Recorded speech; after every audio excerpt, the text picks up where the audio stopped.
Hello, this is Lucas, and in this video I'm going to be going over count, average and sum in MySQL.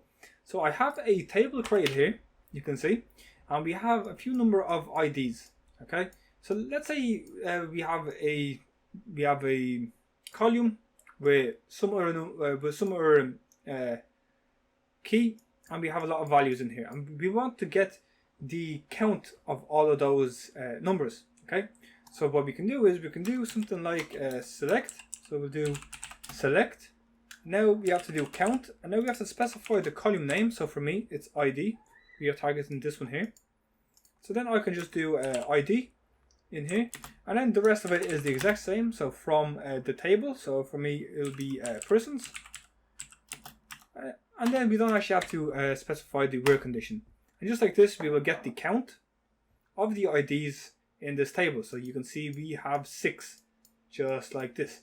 Now we can also get the average.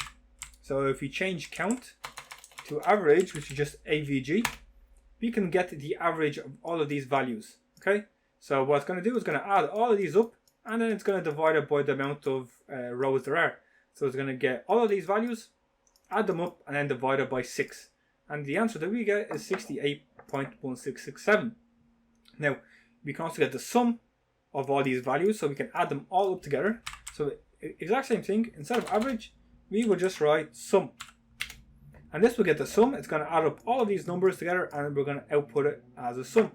Okay, so that's about it for this video. It's a very short one, but that's how we do count, average and sum in MySQL. Hope this video was helpful. Hope you enjoyed it, and I'll see you in the next one. Peace out.